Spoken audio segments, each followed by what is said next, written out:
కోవూరు గుమ్మళ్ళ దిబ్బకి సంబంధించి మైనర్ బాలిక మీద అఘాయిత్యానికి పాల్పడి ఆ బిడ్డ మరణించినటువంటి సందర్భంలో గుమ్మళ్ళ దిబ్బకి వెళ్ళి ఆ కుటుంబ సభ్యుల్ని పరామర్శించి రావడం జరిగింది.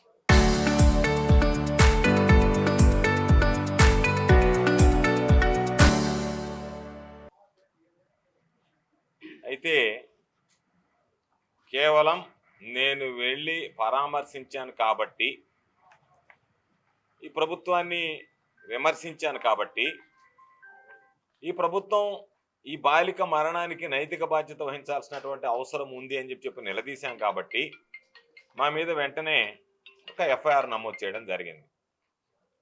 ఆ ఎఫ్ఐఆర్ కూడా సహజ న్యాయ సూత్రాలకు భిన్నంగా ఎవరో అక్కడ ఉన్నటువంటి తెలుగుదేశం పార్టీకి సంబంధించినటువంటి మండల కన్వీనర్ మల్లికార్జున రెడ్డి అనేటువంటి వ్యక్తి ఇస్తే దాని మీద నా మీద ఎఫ్ఐఆర్ నమోదు చేయడం జరిగింది.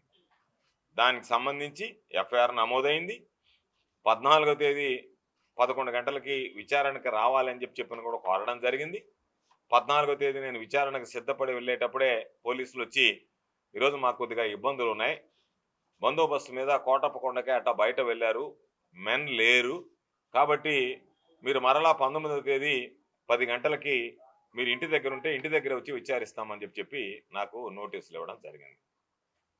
చివరి క్షణం వరకు 14వ తేదీ నేను ఎదురు చూసి బయలుదేరే సమయంలో మీరు రావాల్సినటువంటి అవసరం లేదు అని చెప్పి ఆ రోజు నాకు నోటీసులు ఇచ్చారు. ఈరోజు అనేక వివాహ కార్యక్రమాలు ఉన్నాయి. నాకు సంబంధించినటువంటి సమీప బంధువు మరణించినటువంటి నేపథ్యంలో అక్కడికి వెళ్లాల్సినటువంటి అవసరం ఉంది. వీటన్నిటినీ కూడా వాయిదా వేసుకొని ఈరోజు పోలీసులు వస్తే లా అబైడ్ సిటిజన్ కింద విచారణకి సహకరించాలనేటువంటి ఆలోచనతో ఈరోజు నేను ఇప్పటిదాకా ఎదురు చూశా. వాళ్ళ దగ్గర నుంచి ఎటువంటి సమాధానం లేదు. మా కార్యాలయం నుంచి కాల్ చేస్తే దానికి వాళ్ళు స్పందించలేదు. మీరు ఎన్ని గంటలకు వస్తారో కనీసం చెప్తే మేము అన్ని గంటల దాకా ఎదురు చూస్తామో అన్న దానికి స్పందన లేదు. కాబట్టి అంటే దాని అర్థం స్పష్టంగా 10 గంటలకు వస్తామన్నటువంటి పోలీసులు దాదాపుగా 12 గంటలకు వస్తున్నా వాళ్ళు రాలేదు అంటే వాళ్ళు రావడానికి ఇష్టం లేదు అనేటువంటిది అర్థమైంది. దీని అనేక సందర్భాల్లో చెప్పాను. దీంట్లో విచారించడానికి ఏం లేదు. ఏదో నోటీసులు ఇవ్వాలి, మమ్మల్ని భయపెట్టాలి, మీరు ఈ విధంగా ప్రభుత్వాన్ని విమర్శిస్తే మీ మీద కేసులు బనాయిస్తాం, దాని ద్వారా మిమ్మల్ని ఇబ్బందులకు గురి చేస్తాం, మీరు మా గురించి కానీ ప్రభుత్వాన్ని గురించి మాట్లాడితే ఇదిగో మీకు నోటీసులు ఇస్తాం. కాబట్టి అంటే ఏదో ఒక విధంగా భయపెడితే లేదా బెదిరిస్తే లేదా ఏదన్నా అటువంటి వాటికి భయపడి ఇంకెందుకులే మాట్లాడడం అని చెప్పి ఆగిపోతామేమో అనేటువంటి ఒక ఆలోచన చేసినట్టుగా పోలీసు యంత్రాంగం ఈరోజు నాకు అర్థమవుతుంది.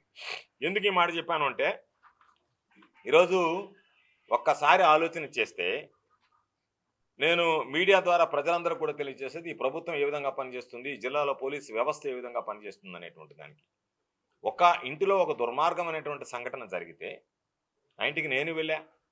ఈరోజు వక్ఫ్ బోర్డు చైర్మన్గా ఉండేటువంటి రాష్ట్ర స్థాయి వక్ఫ్ బోర్డు చైర్మన్గా ఉండేటువంటి వ్యక్తి వెళ్ళాడు. ఆ నియోజకవర్గానికి ప్రాతినిధ్యం వస్తున్నటువంటి తెలుగుదేశం పార్టీ శాసనసభ్యురాలు వెళ్ళారు. ముగ్గురు ఇళ్ళకి వెళ్ళాం. వాళ్ళైతే ఇంట్లోనే స్టేట్మెంట్లు ఇచ్చారు, నేనైతే ఇంటి బయటకు వచ్చి స్టేట్మెంట్ ఇచ్చాను. పోక్సో చట్టం గురించి నాకు అవగాహన ఉంది. ఆ బాలికని గురించి మాట్లాడలే, ఆ బాలిక తల్లిదండ్రుల గురించి మాట్లాడలే, ఆ కుటుంబం ముందు నిలబడి మాట్లాడలే, నేను బయట వచ్చి మాట్లాడా. బయట వచ్చి మాట్లాడినప్పుడు మీ దగ్గర ఏం ఆధారాలు ఉన్నాయని పోలీసులు అడిగితే ఆ రోజు మీడియా ద్వారా చెప్పా, వాళ్ళకి చెప్పా.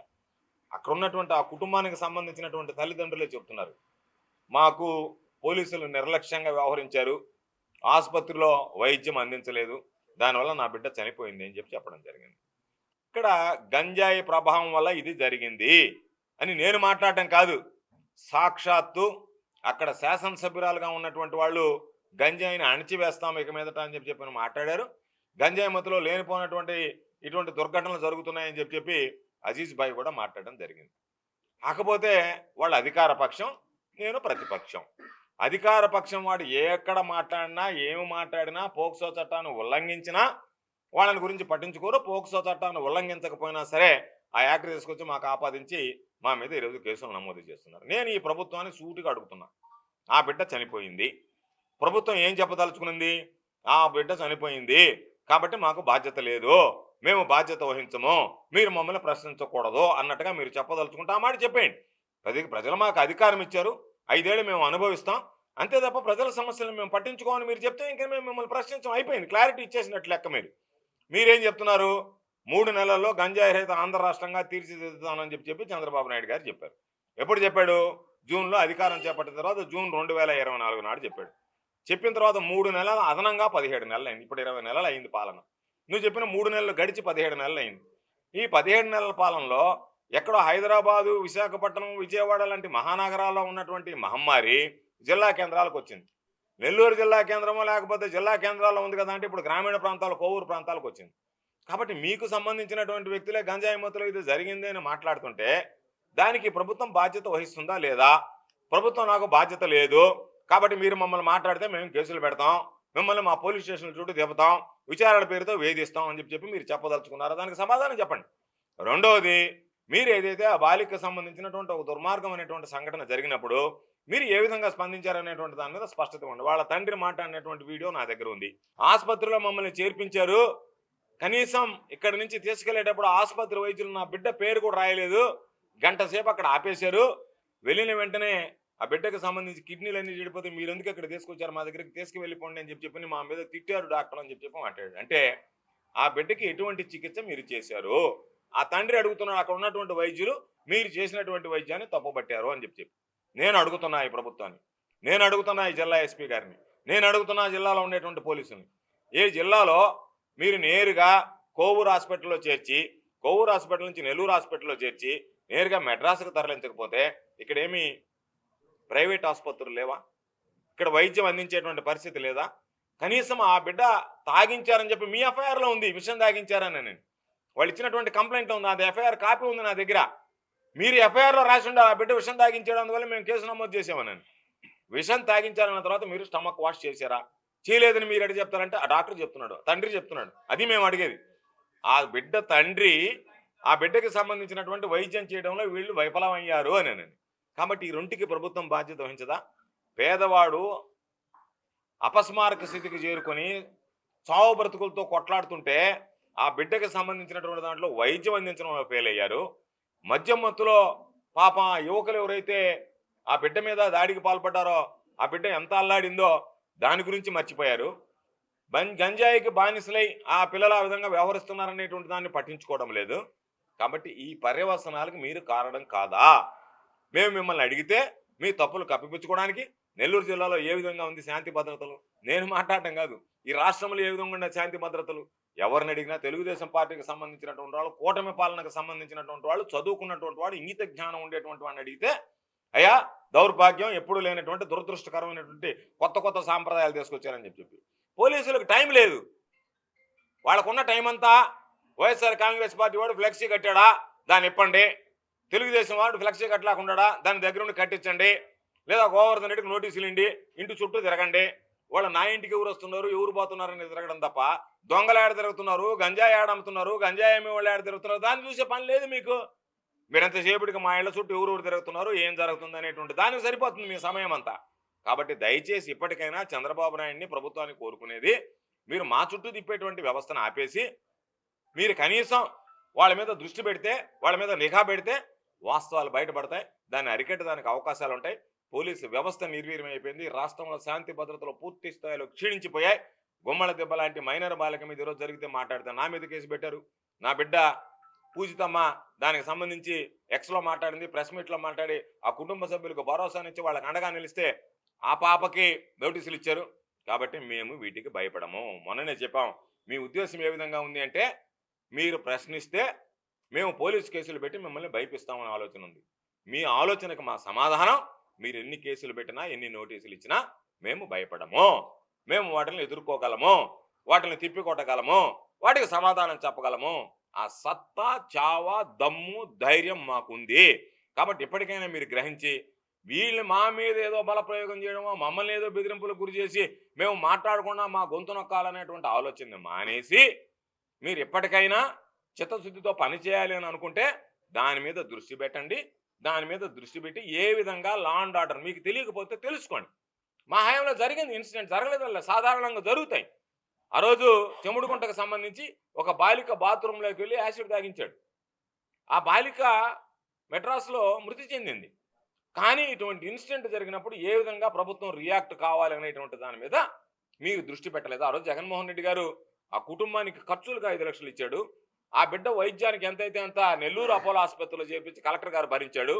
నెల్లూరు అపోలో ఆసుపత్రి నుంచి నేరుగా ప్రభుత్వమే మెడ్రాస్ అపోలో హాస్పిటల్కి తీసుకువెళ్ళి గ్రీమ్స్ రోడ్లో ఉన్న అపోలో హాస్పిటల్కి దాదాపు ఆ బిడ్డ చనిపోయేంత వరకు అయినటువంటి 30 లక్షల రూపాయల ఖర్చు ప్రభుత్వం భరించింది. చివరి వరకు ఆ బిడ్డను కాపాడడానికి ప్రభుత్వం ఏ విధంగా అయితే మనం మన బిడ్డ కోసం తాపత్రయపడతామో జగన్మోహన్ రెడ్డి గారు ప్రభుత్వం ఆ విధంగా తాపత్రయపడ్డారు. అది పరిపాలన అంటే. అది ఇక్కడ లేదు, అది కొరవడింది అని చెప్పి మేము ప్రశ్నిస్తుంటే గతంలో జరిగినటువంటి సంఘటనలు దృష్టిలో పెట్టుకోకుండా దాని గురించి ఏమాత్రం పట్టించుకోకుండా జిల్లా కలెక్టర్ గారు పట్టించుకోవడం లేదు, జిల్లా ఎస్పీ గారు పట్టించుకోవడం లేదు, పోలీసు యంత్రాంగం మీద ఎదురుగా మా మీద కేసులు పెట్టడానికి ప్రయత్నం చేస్తుంది. కాబట్టి ఖచ్చితంగా ఈరోజు ఇది ప్రభుత్వ వైఫల్యం, ఇది సర్కారీ హత్యగానే మేము భావిస్తాం. ఎందుకంటే ప్రభుత్వం నియంత్రించలేకపోతుంది. వరుస సంఘటనలు జరుగుతున్నా సరే ప్రభుత్వం ఎంతసేపటికి ప్రశ్నించే వాడి మీద దాడి చేయాలనేటువంటి ఆలోచన చేస్తుంది తప్ప జరిగినటువంటి వైఫల్యాలను ఏ విధంగా అధిగమించాలనేటువంటిది లేకుండా ఆ వైఫల్యాన్ని కప్పిపుచ్చాలనేటువంటి దుర్మార్గం అనేటువంటి ఆలోచన చేయడం సరికాదు అని చెప్పి ఈ సందర్భంగా తెలియజేస్తూ, మేము లేనప్పుడు మా ఇళ్లకు వచ్చి నోటీసులు అంటిస్తారు. మేము ఉన్నాం రండి బాబు అని అంటే మేము వస్తాము అంటే మమ్మల్ని రావద్దంటారు. మేము ఉన్నాం రండి అంటే మీరు రారు. అంటే మీ వ్యవహార శైలి ఏ విధంగా ఉంది అంటే మాకు విచారణ ఏమి లేదు. ఏముంది దాంట్లో విచారణ? అడగడానికి ఏం లేదు, చెప్పడానికి ఏం లేదు. కేవలం విచారణ పేరుతో మీరు ఏదో భయపెట్టాలనేటువంటి ఆలోచన చేయడం అనేటువంటిది సరికాదు. విచారణ చేసినా, అరెస్ట్ చేసినా, జైల్లో పెట్టినా వాటికి ఏమి భయపడేది ఉండదు అనేటువంటిది ఈ సందర్భంగా తెలియజేస్తూ, పోలీసుల కోసం ఎదురు చూసాం. ఇది నేను నిర్లక్ష్యంగానే భావిస్తున్నా. ఎందుకంటే మంత్రిగా పనిచేసినటువంటి వ్యక్తిని మీరు ఇన్ని గంటలకు ఉండండి అని చెప్పి నన్ను 2 గంటల సేపు ఎదురు చూసిన తర్వాత కూడా మీ నుంచి స్పందన రాకపోవడం, కనీసం మీరు వాయిదా వేశారా, మళ్ళీ నోటీస్ ఇచ్చారా, ఏమీ లేకుండా గాలికి వదిలేసి మీ ఆలోచన విధానం ఏ విధంగా ఉందనేటువంటిది నేను ఖచ్చితంగా నేను ప్రశ్నిస్తున్నా. జిల్లా పోలీసు యంత్రాంగాన్ని ప్రశ్నిస్తున్నా. మీరు చేసేటువంటి వ్యవహారం ఏమాత్రం కూడా ఆమోదయోగ్యం కాదు. ఇది సరైనటువంటి పద్ధతి, సరైనటువంటి విధానం కాదు అని చెప్పి ఈ సందర్భంగా తెలియజేస్తూ, మరలా పోలీసుకి చెప్తున్నా, మీరు ఎన్ని నోటీసులు ఇచ్చినా మీ బెదిరింపులకు భయపడను, మీ ఒత్తిళ్లకు లొంగను. కానీ మీరు అడిగినటువంటి ఏ రోజు కావాలన్నా సరే ఆ విచారణకు సహకరించడానికి సిద్ధంగా ఉంటానని చెప్పి ఈ సందర్భంగా తెలియజేస్తాను. చరిత్ర సృష్టించినోడు ఇప్పుడు ఆ చరిత్రని తిరగరాయబోతున్నాడు. అబద్ధాల గోడల్ని బద్దలు కొట్టి నిజాలను రాగా మీ ముందుంచబోతున్నాడు. నిజమైన వార్తల కోసం వెంటనే డౌన్లోడ్ చేసుకోండి రా యాప్ని.